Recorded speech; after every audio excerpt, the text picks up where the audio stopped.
Our next contestant to grace our stage this evening, the Tauhoko Atoeni ki contestant Fika Wha, Miss Salone Accounting Services, Manutu'ufanga Lavemai.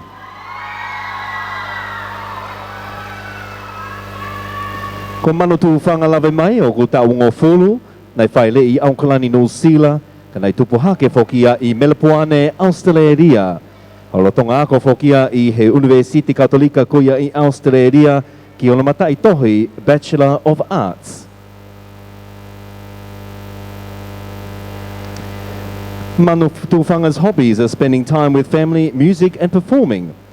And her passion has always been for drama, and her teaching methods are majoring in drama, majoring in religion, and she hopes to inspire her future students to implement change through the art of drama and to expand their thinking through religion.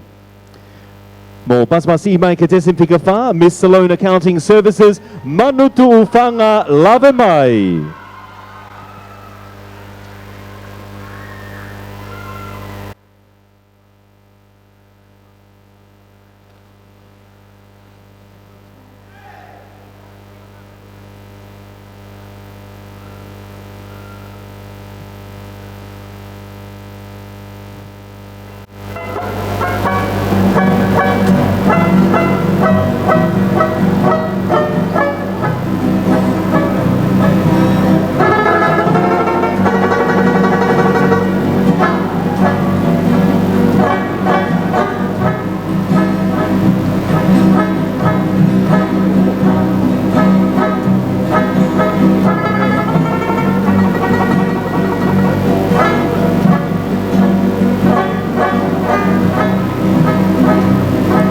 Ladies and gentlemen, mo pasmasi mai a Miss Salone Accounting Services, Manutu'ufanga Lavemai, age 20, contestant number 4.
Put your hands together for contestant number 4, Miss Salone Accounting Services, Manutu'ufanga Lavemai. Manutu'ufanga Lavemai is 20 years old, born in Auckland, New Zealand, raised in Melbourne, Australia. Currently studying at the Australian Catholic University, undergoing a double degree in a Bachelor of Arts. She is currently working as a children's party performer as Moana. Manutu'ufanga's hobbies are spending time with family, music and performing. Her passion has always been for drama, and her teaching methods are majoring in drama, majoring in religion, and she hopes to inspire her future students to implement change through the art of drama and to expand their thinking through religion. Hoi ki mō kāinga, mō toi pasipasi mai, a contestant figure whā, Miss Salone Accounting Services, Manutu'ufanga Lavemai me Melbourne, Australia.